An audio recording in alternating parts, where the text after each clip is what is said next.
All states in the western region have been compromised. Find shelter immediately before daybreak. There is no way out.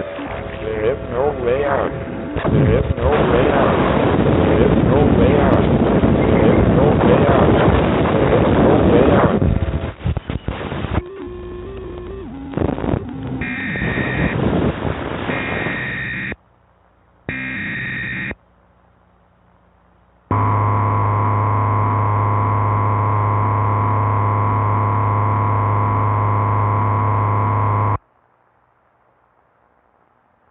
This is a civil danger warning for the entire state of Georgia.